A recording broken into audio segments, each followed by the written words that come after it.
Good morning. Hey, good morning. All right, I think I'm the only one with coffee in my hands, huh? No one needs coffee. It must be because it's an exciting topic. Good morning, my name is Wan Li Zhu. I'm an MIT alum, and I'm a venture capital investor with Fairhaven Capital. Very excited to introduce Ben Milne this morning. He's the founder and CEO of Dwolla.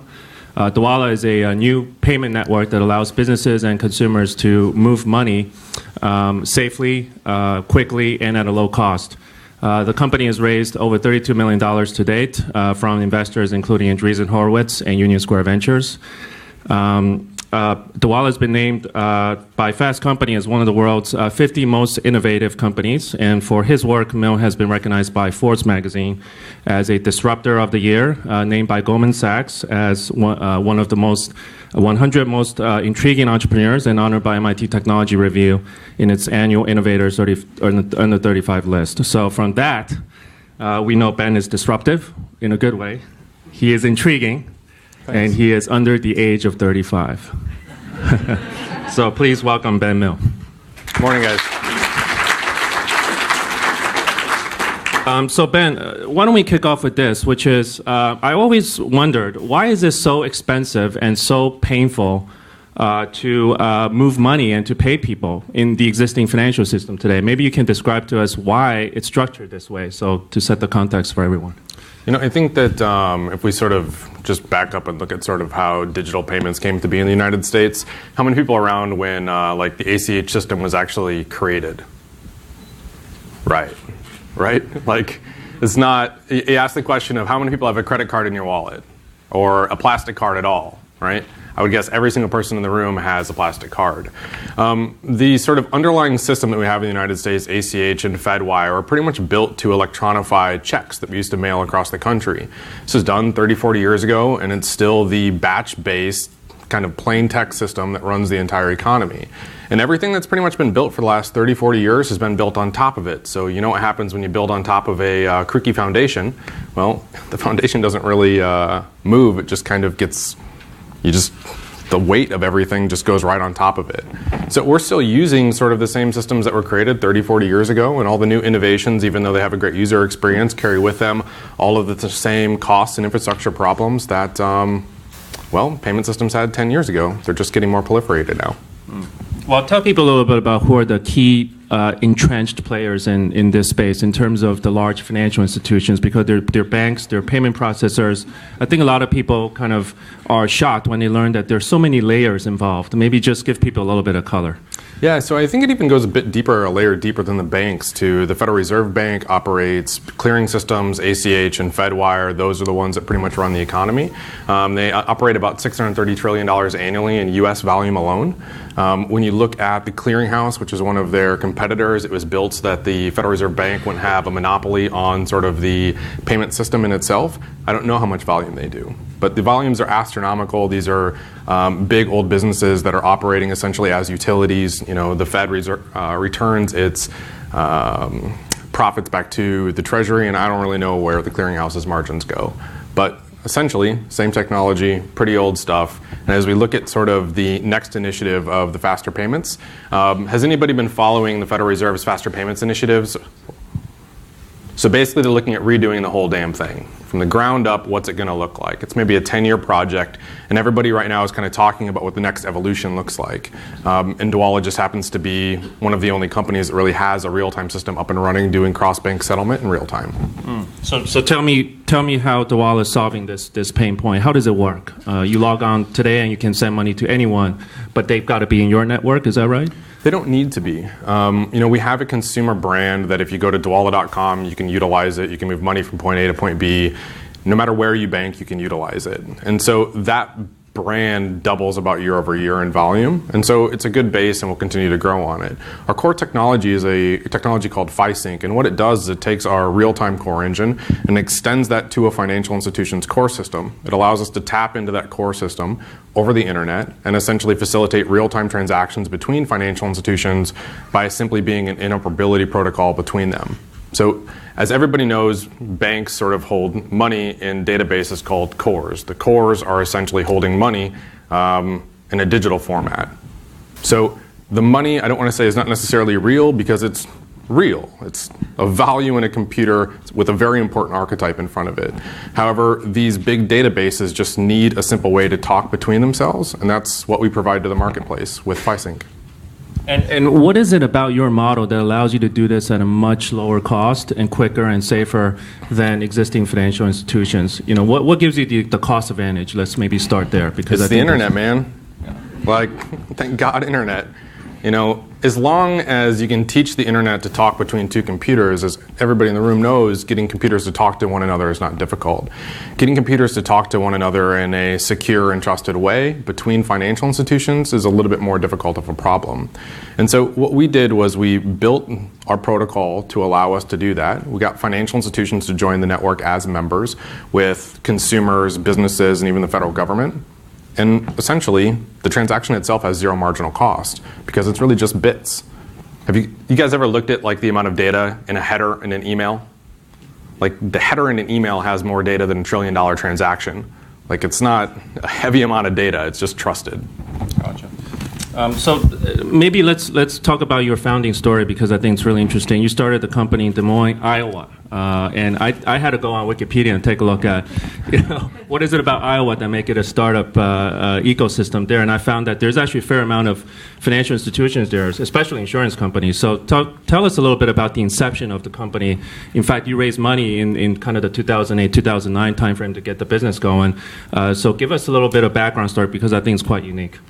So the business was actually started selfishly to solve my own problem. I owned an e-commerce company and I didn't want to pay credit card fees anymore. I started doing research about how to get money through the website from my customers without paying credit card fees or without paying interchange fees, about 3% per transaction. And so selfishly, once that got built, ran into a whole bunch of regulatory problems about how to get it up and running. Has anybody in the room ever heard of like money transmitter licensing? So it's complex, it's expensive, it's time consuming, and if you're in your mid-20s in Iowa and don't have like $10 or $20 million to your name, it's a very difficult problem to solve, especially if you don't know how to raise capital, which is where I was and the situation I was in.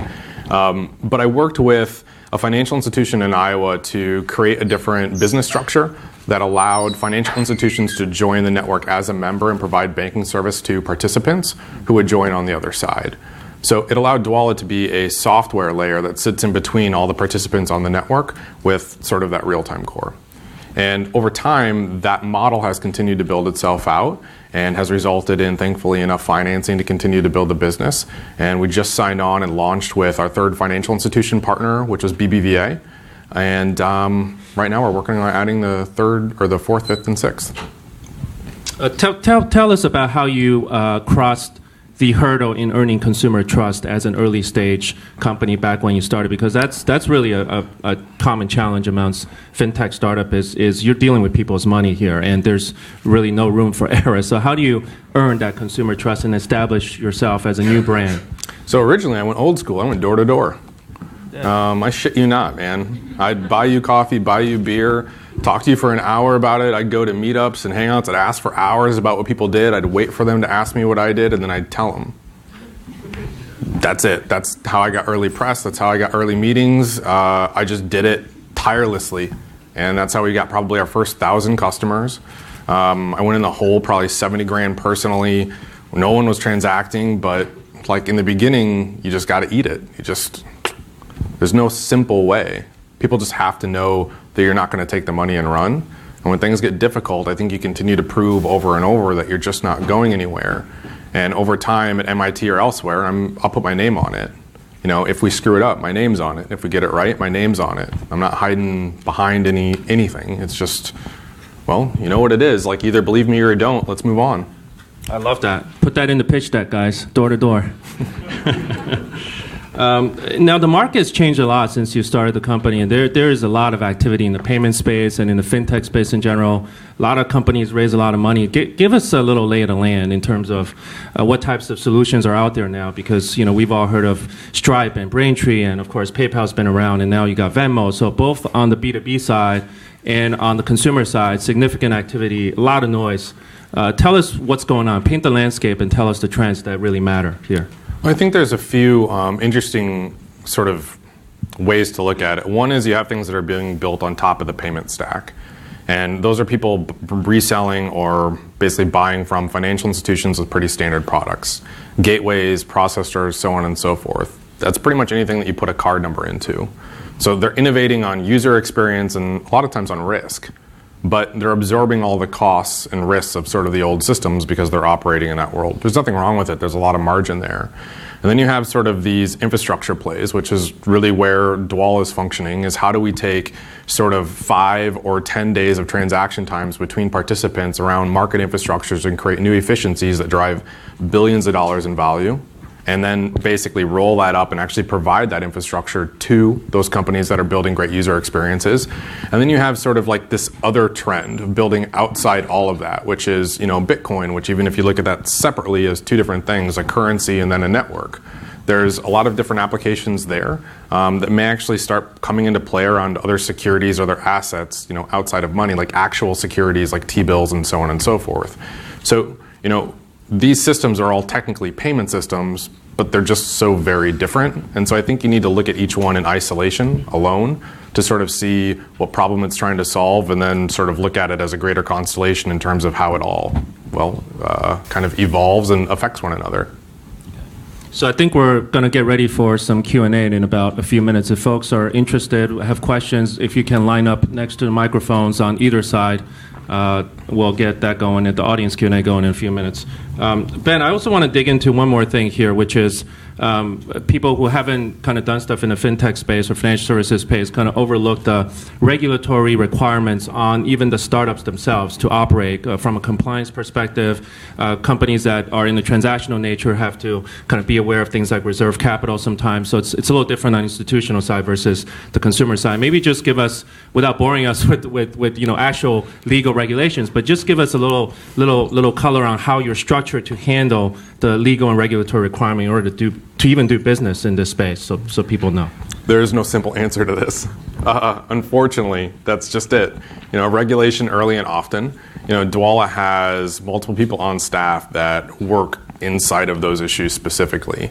And how early did you have to bring these people on board when you started the company?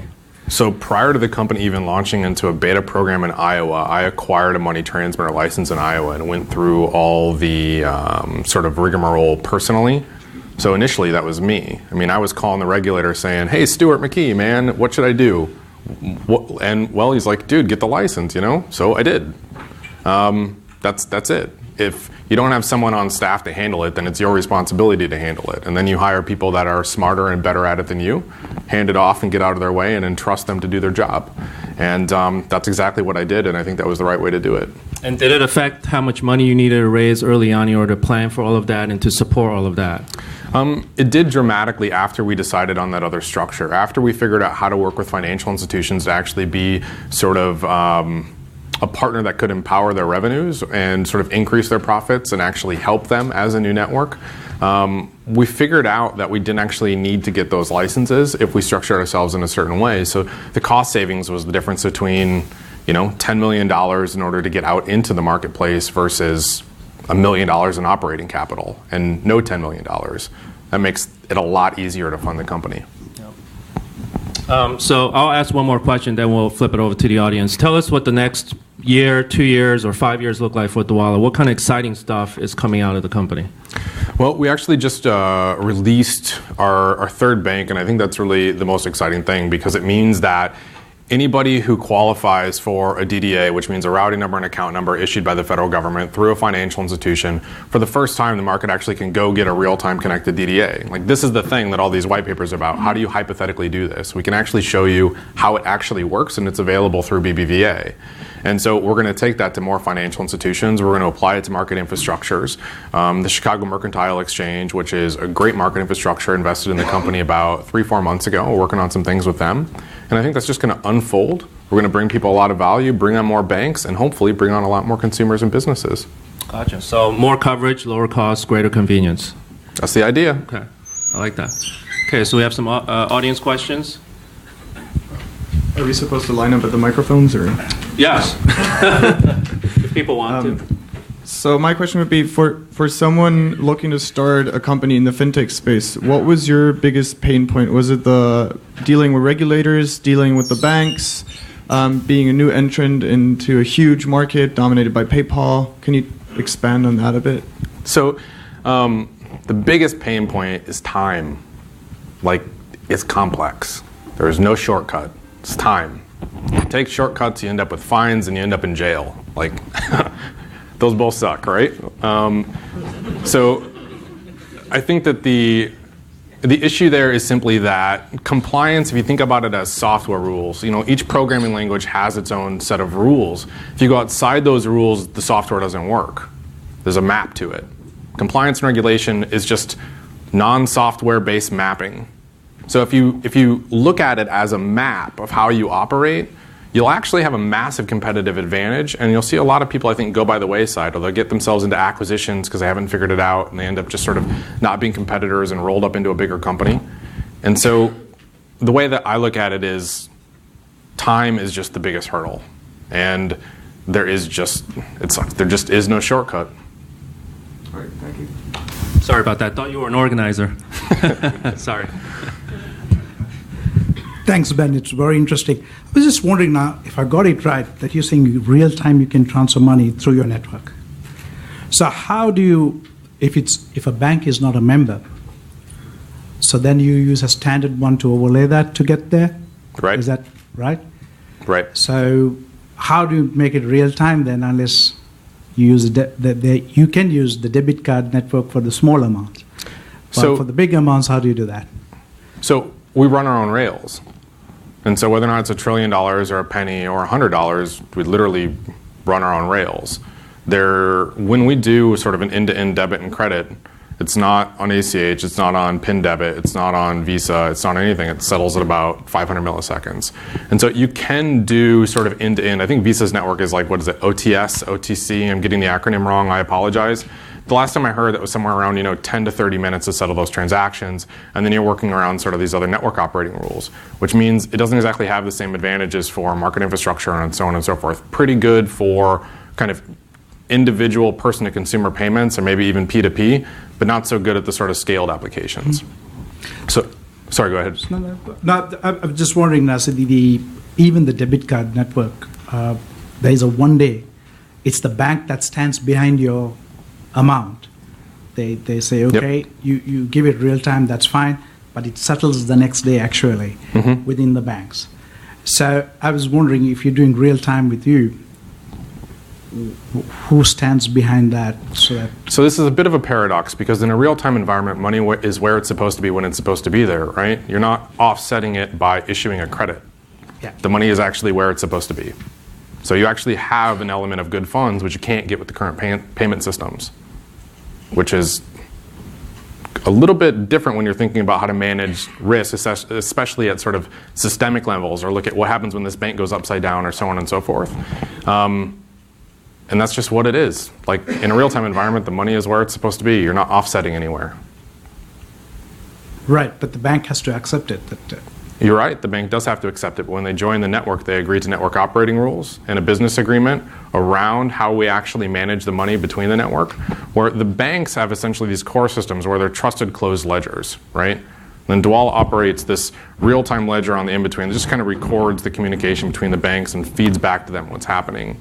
And that being said, it doesn't work the same way. The money is just where it's supposed to be. I mean, it is just where it's supposed to be when it's supposed to be there. It doesn't work the same way as traditional payment systems do. All right, thanks. Yeah, and for whatever it's worth, if I'm not answering your question, my email is just b@dwolla.com. Right. I would be happy to go more in depth.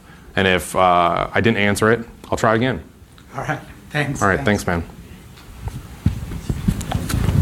So I've interacted with the Dwolla consumer product as it is on Dwolla.com, and FiSync sounds like super, super exciting. But what's sort of your vision for how consumers will experience the magic of Dwolla real-time FiSync? Will it be through their bank? Will it be through Dwolla.com? How's that going to shake out in the long run, since it sounds like there's both this Veridian Credit Union pooled thing with its money transmitter licenses, and also direct bank-to-bank, awesomeness and really, really fast, and they have to join the network and all that. So it's complex, unfortunately. But what we do and the way we look at it is if we build that consumer brand by giving people a simple to use tool that just moves dollars from point A to point B, business cases will evolve from that. We'll bring in customers based on a clear and simple to understand value proposition with that tool. It's particularly good for B2B. P2P, it's a little bit cumbersome right now. And then B2C, which is to say large disbursements as a check replacements, ACH provider, or actually replacing wire in some capacities. So we build that business based on that. And then as we bring on more financial institutions that are connected in real time, we really start rolling off a lot of those businesses onto the real-time connections. So if you think about one particular business that might be paying out, say, 1,000 consumers every 2 weeks, the consumer's first experience with the network is not, how do I pay for this steak or pay my friend back? It's, well, this is where my income is coming from. And Dwolla is sort of the intermediary there. What we're doing is then going back to the business and saying, dude, don't preload this. Hold on to the money for the last second. Open an account at this bank. Switch banks. And then you get this real-time element. And then all of a sudden you start seeing the network effects around real-time. But in the meantime, we build up the business base with, quite frankly, the sort of next day by default plus fraud risk. And that's pretty much it. Cool. All right, thanks. Thanks, man. Yes, how you doing? I had a quick question. I'm a Bitcoin trader, and one of the things that I was looking at Dwolla is to basically find out how it could facilitate any of the processes that I take on my day-to-day. Is Dwolla, by what I've been listening, is actually something separate from Bitcoin necessarily? Is more centralized, right? So there's a few different questions in there. And so if I just look at sort of, is Dwolla separate from Bitcoin? The answer to that is yes. So Dwolla as an interoperability protocol can support any currency and any settlement system. You could argue that Bitcoin has its own settlement system and its own currency. So hypothetically, Bitcoin would be another currency we could choose to support.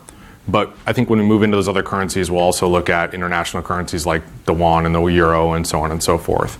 When you sort of look at that particular situation, there are definitely separate systems. And I apologize, I missed the second question. No, is that I'm trying to figure out if for P2P it's complicated, for B2B it takes a while. What is it exactly that Dwolla is doing instead of just being another third party being added to this whole cumbersome equation that we already have with the Federal Reserve? So I also think there's a lot of assumptions there which may or may not be something that I would agree with you on. Okay. Bitcoin is another system on top of another problem. It requires other settlement systems in order to get the money to point A and point B. And if there's another settlement system that's driving fiat currency in a real-time environment, it actually increases liquidity between this other market, that other market being the US dollar, which is pretty big, right? And so when you look at the effects on markets that may be Bitcoin trading markets, but may also be things like actual stocks, or might be futures or commodities, or might be things that would be driven by existing or future investors of Dwolla, well, we think about it not necessarily how to make the problem worse, but how we build volume, build credibility to get deals done with financial institutions so we can work with them. Because one of the unique things about building a new payment system is that as regulation early and often, you have to actually figure out how to bring financial institutions as a counterparty into the network. Fighting the banks is maybe an exercise in insanity. Okay. All right, thanks. Hey, thanks. So I have a quick question. So until you achieve the network effect, so once you have a lot of banks there, it's going to be really easy to actually make other banks join your network. But now that you're in the initial stage, how are you selling this to a bank? How are you making a bank commit to make changes to his core, probably legacy system, spend a year or 6 months trying to integrate to your system, and you don't have that much network effect yet? So how are you managing to convince them to get into this deal, and how hard has it been? So it's difficult to get financial institutions into the network, but we're fortunate in that those sort of early network effects and those compounding effects are there in the consumer product. They might be geographic or interest-based. We even had one, around Bitcoin for a while, but that doesn't mean that there aren't other ones, right? The federal government is a good example. State government is a good example. Even e-commerce retailers, which may be wholesaling fabric goods, is another example. You sort of see these hub and spokes of you get these interest points and it just brings other people in. And those network effects are occurring. And so when we talk about building the consumer brand, when we talk to a financial institution, it's basically about how does your financial institution make more money with this system? And so it is never necessarily about why a new payment system is important. It is about how this system drives efficiency and decreases risk at the financial institution, which the financial institution, the more payment volume they do, the higher their cost centers because they only have commoditized products. And essentially, the higher their risk is because there is risk in payment tools. And so we really just look at the ones that want to use real time to fulfill a business case and where we fit kind of on the in-between. And so the network effects is a good proof point, but for them, I hate to say it, guys, but networks or banks are just, how do I make more money? Thanks. I shouldn't hate to say that. It's pretty predictable, right? So 2 questions. The first is, have you found that this rapidity of your transactions is attracting a negative element? In other words, money launderers or drug people or anything like that? Because I would think that that would be attractive to them. And the second, are you finding your member banks are starting to brag about you, starting to talk about you as a competitive advantage? So the banks that we're working with are definitely talking about it as a competitive advantage. If you sort of look at BBVA and how they're talking about sort of their digital transformation and taking that from not just their internal operations, but extending it into the outside world, I think that Dwolla has been a really good partner to them, and they've been a really great partner to us, being very collaborative and sort of looking at, well, how do we drive new business, new revenue at the financial institution? If you go right on their website, you'll see what they say, so you don't have to listen to me sort of go on a diatribe about what I want them to say. You'll see what they actually do. When it comes to money laundering, fraud, identity, so on and so forth, there's various issues here, whether or not it's KYC, who's doing the SIP, who's doing the AML and BSA requirements. And the truth being, the system basically has to learn to recognize risk at various levels. Mm-hmm. And that risk should be analyzed in real time, because in a real-time environment, you actually have to decide what to do with the data or the transactions as they occur. You can't look at them after the fact like a batch-based environment, which again makes them very attractive for abuse. And so there is no shenanigan and no trick. You have to build technologies internally that you own to actually look at risk network-wide in real time. And that's the way we handle it. So the risk is to the banks that have the cash pools to maintain your system, and they have to do proper risk management too. So the risk in a network is distributed among network participants, right? Okay. And so the network has a responsibility to monitor identities, monitor transactions, and monitor risk. And that includes anything from identity theft to money laundering and the whole gamut. We do a lot of those services on behalf of the financial institutions that actually come into the network. Mm-hmm. And that's been a really good business for us because that's not a core competency of most financial institutions. Excellent. Thank you. Thank you. Okay, I think we have time for one more if there's anyone else. If not, I gotta say, I've been looking at Ben. I got the side profile view of him, and he sits completely straight while I'm kind of hunched over. So I want to give Ben one more award, which is Best Posture on a Panel. All right, thanks very much. Thank you.